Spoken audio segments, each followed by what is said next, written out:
India ने New Zealand को 4 विकेटों से हराकर चैंपियंस ट्रॉफी 2025 का टाइटल अपने नाम कर लिया है।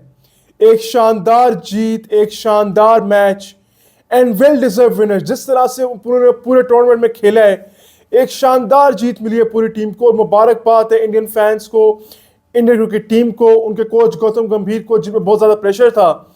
तो इंडिया ने एक बहुत शानदार मैच खेला और एक बहुत शानदार टूर्नामेंट खेला है। बात करते हैं फाइनल पे। टॉस जीत के न्यूजीलैंड ने पहले बैटिंग का फैसला किया। न्यूजीलैंड ने स्टार्ट तो बहुत अच्छा किया, बहुत शानदार स्टार्ट किया बैट के साथ, 70 स्कोर किया पावर प्ले के अंदर। लेकिन रचिन रविंद्रा की बहुत बड़ी विकेट थी पावर प्ले के अंदर जो कुलदीप ने ली थी। वहां से बैकफुट पे आ गया था न्यूजीलैंड, क्योंकि देखिए वो तेज खेल रहे थे, अच्छा खेल रहे थे, बहुत अच्छा शानदार स्टार्ट दिया था न्यूजीलैंड को। लेकिन जब उनकी विकेट गिरी उसके बाद न्यूजीलैंड बहुत ज्यादा फंस गया था। और उसी तरह जिस तरह ऑस्ट्रेलिया की टीम आउट हुई थी, न्यूजीलैंड के 3-4 प्लेयर उसी तरह सॉफ्ट डिसमिसल्स पे आउट हुए हैं। केन विलियमसन, उनके मेन बैट्समैन जिनको मिडिल ओवर्स में खेलना था, स्पिनर्स को अटैक करना था और इनिंग्स को लेकर चलना था, बिल्ड करना था, वो उस तरह से नहीं कर सके। उनका आउट हो गया, कॉटन बोल्ड हुआ कुलदीप की बॉल पे। और कुलदीप यादव ने जिस तरह से आके बॉलिंग की है, बहुत कमाल की बॉलिंग की और इंडिया को गेम में वापस लेके आया। क्योंकि एक वो पैसे लग रहा था कि न्यूजीलैंड शायद 280 290 कर ले, लेकिन मिडिल ओवर्स में बात हम बार बार ये करते हैं कि आपको विकेट्स चाहिए होती हैं। और इंडिया के स्पिनर्स ने जिस तरह से शानदार बॉलिंग कराई है पूरे टूर्नामेंट के अंदर और स्पेशली फाइनल में, वरुण चक्रवर्ती हो गया, कुलदीप यादव हो गए, अक्षर पटेल हो गए, रविंद्र जडेजा हो गए, शानदार बॉलिंग की इंडिया ने और रिस्ट्रिक्ट किया न्यूजीलैंड को 252 रन पे। देखें, ग्लेन फिलिप्स की इनिंग्स बहुत मैटर करती थी आखिरी 10 ओवर के अंदर, उनसे भी शॉटें नहीं लगी, हालांकि फास्ट बॉलों पे आउट हुए हैं वो। देखिए, फास्ट बॉलर्स बहुत ज्यादा रन के लिए गए हैं। फास्ट बॉलर्स ने तकरीबन 14 ओवर किए हैं और 102 रन खाए हैं फास्ट बॉलर्स ने। तो ये दिखाता है कि विकेट कितनी स्लो थी, लो थी और स्पिनर्स पे खेलना बहुत मुश्किल हो रहा था, फास्ट बॉलर्स पे खेलना आसान हो रहा था। लेकिन at the end of the innings New Zealand fast bowlers पे भी आउट हो रहे थे। तो ये चीजें बहुत देखने वाली थी न्यूजीलैंड को, किस तरह से वो लोग अडॉप्ट करने हैं उन्होंने कंडीशंस को, किस तरह से उन्होंने खेलना है फास्ट बॉलर्स पे, किस तरह से खेलना है स्पिनर्स पे। लेकिन स्पिनर्स मिडिल ओवर्स के अंदर न्यूजीलैंड बिल्कुल भी अच्छा नहीं खेल सका स्पिनर्स को, और वहां से वो लोग बैक फुट पे आ गए थे। 252 रन मेरे हिसाब से एक अच्छा टोटल था इस विकेट के ऊपर, क्योंकि ये विकेट बाद में भी थोड़ा स्लो था और बॉल इतना अच्छा बल्ले पे नहीं आ रहा था through out the match. India की इनिंग्स में भी हमने यही देखा, न्यूजीलैंड की इनिंग्स में भी हमने यही देखा। लेकिन फाइनल के हिसाब से you need runs on the board, और 252 was a good total, a decent total on this Dubai wicket. क्योंकि ये वही विकेट है जिसपे पाकिस्तान इंडिया का मैच हुआ, ये वही विकेट है जिसपे इंडिया ऑस्ट्रेलिया का मैच हुआ। तो बॉल ग्रिप और टर्न थोड़ा सा हो रहा था, बॉल बल्ले पे अच्छा आया शुरू में, सिर्फ पावर प्ले के अंदर नया बॉल अच्छा आता है। लेकिन जैसे जैसे जैसे बॉल पुराना होता है, बॉल बल्ले पे बिल्कुल भी अच्छा नहीं आता और स्पिनर्स गेम के अंदर आते हैं, और यही हुआ।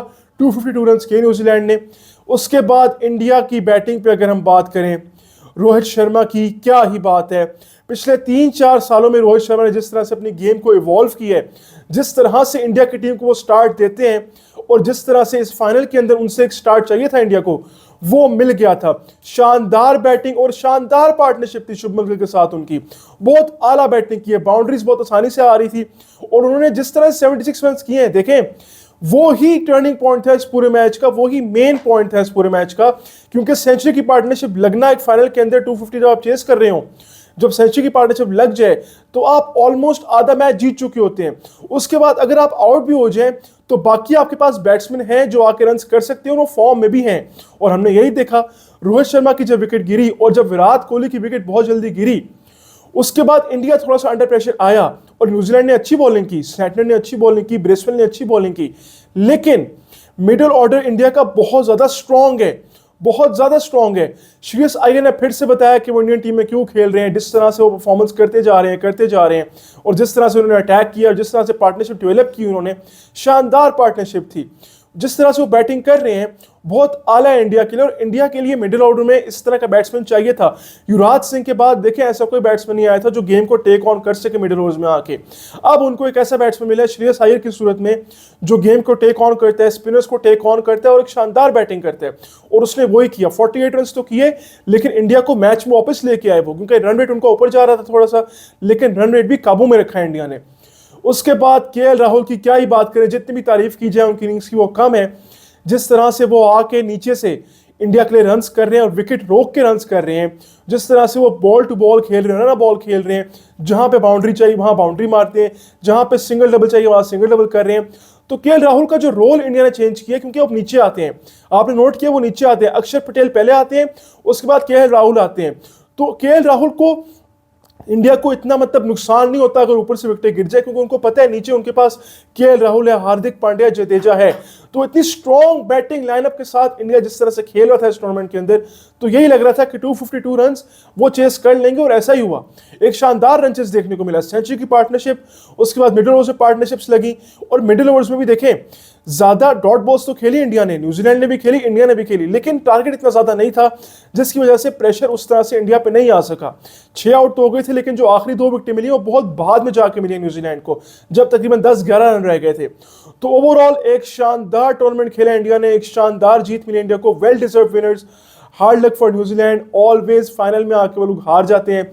2019 का हम लोगों ने वर्ल्ड कप देखा, 2023 का सेमीफाइनल देखा हम लोगों ने, 2024 में भी आगे नहीं जा सके थे, अब 2025 की चैंपियंस ट्रॉफी। केन विलियमसन के लिए I feel sad for him, क्योंकि मोस्ट प्रॉब्लम उनका ये आखिरी वाइट बॉल टूर्नामेंट था और वो भी ऑन अ हाई फिनिश नहीं कर सके। न्यूजीलैंड की टीम फाइनल तक तो पहुंच जाती है, लेकिन आखिरी हर्डल में आके वो लोग भी हार जाते हैं, जस्ट लाइक साउथ अफ्रीका। तो hard luck for them, they played through exceptionally well throughout the tournament, लेकिन bad luck for them. India on the day was amazing once again, शानदार उनकी टीम चल रही है जिस तरह से, और जिस तरह से देखें प्लेयर्स बनाते हैं वो प्लेयर्स जैसा से बनाया, शुभमन गिल को जिस तरह से बनाया उन्होंने, कॉन्फिडेंस देते हैं शुभमन गिल को, जाकर अपनी गेम खेले, और वही किया उन्होंने। उनको एक स्टार्ट चाहिए था, उनको मिल गया, मिडिल ओवर्स में आके रन्स किए केएल राहुल ने, हार्दिक पांड्या ने, जडेजा ने। तो एक शानदार ओवरऑल कंप्लीट परफॉर्मेंस थी, एक कंप्लीट ओवरऑल टीम परफॉर्मेंस जिसको हम कहते हैं, वो थी फाइनल के अंदर। और फाइनल्स इसी तरह जीते जाते हैं। बॉलर्स की बॉलिंग देख लें आप, फील्डिंग देख लें, उनकी बैटिंग देख लें। इंडिया ने फील्डिंग थोड़ी सी बुरी की थी इस मैच में, 4 कैचेस ड्रॉप किए, लेकिन फिर भी उन्होंने वो प्रेशर अपने ऊपर आने नहीं दिया, विकेटें लेते गए। न्यूजीलैंड के रन्स कम हुए, 252 रन्स, कुछ ज्यादा स्कोर नहीं था। मुझे ऐसा लगता है 10-15 रन शॉर्ट था न्यूजीलैंड थोड़ा सा, क्योंकि देखें 3-4 बैट्समैन उनके सेटल हो गए थे न्यूजीलैंड के, फिर भी इंडिया ने कम बैक किया गेम के अंदर वापस, और विकेट लेते चले गए मिडिल ओवर्स के अंदर, जिसकी वजह से रन्स कम हुए न्यूजीलैंड के। ओवरऑल एक शानदार फाइनल हुआ, congratulations to India once again. एक आखिरी चीज पे बात करना चाहूंगा मैं, देखे बहुत से लोग कह रहे हैं कि इंडिया को एडवांटेज था। देखिए मैं मानता हूं कि इस पूरे टूर्नामेंट के अंदर इंडिया को एडवांटेज मिला है, लेकिन क्या इंडिया दुबई में पिछले 10 साल से क्रिकेट खेल रहे? नहीं, बिल्कुल ऐसा नहीं है। 2021 में इंडिया दुबई में खेला, वहां पे इंडिया बहुत बुरी तरह हारा था, पाकिस्तान से भी, न्यूजीलैंड से भी। तो इंडिया के लिए भी ये कोई मतलब मानी जानी कंडीशंस नहीं है। आईपीएल के भी 1-2 सीजन हुए हैं यहाँ पे सिर्फ, वरना इंडिया अपने सारे मैचेस इंडिया में खेलते हैं या बाहर खेलते हैं, दुबई में तो खेलता ही नहीं है। तो ये लोग किस तरह से कह सकते हैं कि इंडिया को एडवांटेज मिल रहा है? हाँ, एक एडवांटेज मिल रहा था कि उनको ट्रैवल नहीं करना पड़ रहा। अब मैं आपको चीज बताता हूं, फर्ज करें इंडिया अगर पाकिस्तान आ जाता खेलने चैंपियंस ट्रॉफी, तो उनके सारे मैच लाहौर में होते सिर्फ, तब भी इंडिया ने ट्रैवल तो नहीं करना था ना, नहीं करना था ना ट्रैवल। लाहौर में रहते वो लोग, सारे मैचेस लाहौर में खेलते, जिस तरह सारे मैचेस दुबई में खेले, अभी ट्रैवल नहीं कर रहे वो, एक ही कंडीशंस के अंदर खेलते वो, तो तब भी अनफेयर होता। और ये गलती हमारे पीसीबी की है, जिन्होंने फैसला किया कि इंडिया को हाइब्रिड मॉडल खिलाना चाहिए। क्यों माने? पहली बात, वो ये सवाल बनते हैं ना पीसीबी के लोगों से कि वो लोग हाइब्रिड मॉडल में माने क्यों, तो ये सवाल बनते हैं पीसीबी से। उनको तो हाइब्रिड मॉडल में मानना नहीं चाहिए था। वो लोग सीधा सीधा कहते हैं कि इंडिया ने नहीं आना, ना है, हम इंडिया के बगैर टूर्नामेंट करवा लेंगे, लेकिन इंडिया और पाकिस्तान के बगैर टूर्नामेंट हो नहीं सकता। तो वो लोग माने क्यों? सबसे पहली तो बात ये है, उनको मानना नहीं चाहिए था। अगर मानते तो ये लोग अब मान चुके हैं, तो ऑफ कोर्स पाकिस्तान भी इंडिया जाकर नहीं खेलेगा अगला T20 वर्ल्ड कप। तो अनफेयर इसमें देखें कुछ भी नहीं है, बिल्कुल एडवांटेज मिल रहा है। लेकिन वो ये भी तो देखिए ना कि स्ट्रॉन्गेस्ट बोर्ड है वो पूरी दुनिया के अंदर, क्रिकेट की स्ट्रॉन्गेस्ट बोर्ड है, 50% शेयर है उनका आईसीसी के अंदर, तो उनकी बात भी आपको माननी पड़ेगी। फिर इस तरह से नहीं होता कि आप लोग उनको बोले कि अनफेयर हो रहा है, एडवांटेज मिल रहा है। एडवांटेज मिल रहा है, लेकिन वो टीम भी तो देखे ना किस तरह से खेल रही है, दुबई में तो नहीं खेलते वो लोग। तो ये चीजें देखें, थोड़ा सा देख के बोला करें, इन चीजों को थोड़ा समझने की जरूरत है। इंडिया को एडवांटेज मिल रहा है, मैं इस चीज में बिल्कुल इनकार नहीं कर रहा, लेकिन जिस तरह से वो लोग खेले, और वो पाकिस्तान में अगर आते ना खेलने, जिस तरह की विकेटें पाकिस्तान में बन रही थी, इंडिया ने वहां भी अपने सारे मैच जीतने थे, और इंडिया ने 400 करना था। टीमें तो 350-300 कर रही थी ना, इंडिया ने 400 से कम पे बात ही नहीं करनी थी किसी से। तो ये चीजें देखने वाली हैं। इंडिया की टीम वैसे ही बहुत स्ट्रांग है, आप जहां मर्जी खिला लें उनको, वो खेल लेगी वहां। तो एक शानदार फाइनल जीता इंडिया ने, शानदार टीम है उनकी। आने वाले वक्तों में भी जितने ऐसी टूर्नामेंट्स हारे हैं, मुझे नहीं लगता कि इंडिया मतलब फाइनल तक नहीं जाएगा किसी भी टूर्नामेंट में। एक शानदार टीम बना रहे हैं वो लोग, बैकअप प्लेयर्स भी उनके पास, हर चीज़ है उनके पास, hard luck for New Zealand once again. वो लोग they have always ended at the wrong side of the pitch, they have always been amazing cricketers, लेकिन फाइनल में आके उनको पता नहीं क्या हो जाता है, प्रेशर ले जाते हैं बहुत ज़्यादा। मिचेल सैंटनर की मैं यहाँ पे बहुत ज़्यादा तारीफ करना चाहूँगा, जिस तरह से वो न्यूजीलैंड को लीड कर रहे थे इस फाइनल के अंदर, जिस तरह से वो खेल रहे थे, जिस तरह से पूरी टीम को लेके चले, वो एक शानदार टीम न्यूजीलैंड की थी। और एक टीम अगर जो हरा सकती थी इंडिया को इस चैंपियंस ट्रॉफी के अंदर, वो न्यूजीलैंड की टीम ही थी। But hard luck for them, they couldn't play well in the final. Catch भी ड्रॉप किया काइल जेमिसन ने श्रेयस अय्यर का एक बहुत क्रूशियल मोमेंट के ऊपर। तो ये टर्निंग पॉइंट वो भी था मैच का, और टर्निंग पॉइंट वो सेंचुरी की पार्टनरशिप भी थी इस मैच के अंदर। तो ओवरऑल एक शानदार फाइनल हुआ, एक शानदार टूर्नामेंट हुआ। चैंपियंस ट्रॉफी पाकिस्तान ने होस्ट किया, मुबारक हो पाकिस्तानियों को। लेकिन फाइनल ऑफ कोर्स पाकिस्तान में नहीं हो सकता था क्योंकि इंडिया ने दुबई में खेलना था। तो एक शानदार ओवरऑल टूर्नामेंट होस्ट हुआ है। एक चीज मैं यहाँ बात करना चाहूंगा आखिरी, कि पोस्ट मैच प्रेजेंटेशन में कोई पाकिस्तानी हमें नजर नहीं आया अवार्ड्स देते हुए, क्योंकि देखें Pakistan was the host nation, तो किसी को शायद पीसीबी चेयरमैन को या कोई भी ऑफिशियल पीसीबी का होना चाहिए था प्रेजेंटेशन के अंदर जो अवार्ड्स देता दोनों टीमों को। तो ये चीज़ थोड़ी सी हमें देखने वाली है, लेकिन ओवरऑल एक शानदार टूर्नामेंट था। तो शानदार फाइनल हुआ है, इंडिया को बहुत बहुत मुबारक हो, न्यूजीलैंड के लिए हार्ड लक। चैनल को सब्सक्राइब करें, वीडियो पसंद आए तो लाइक शेयर करें। तब तक के लिए अल्लाह हाफिज़।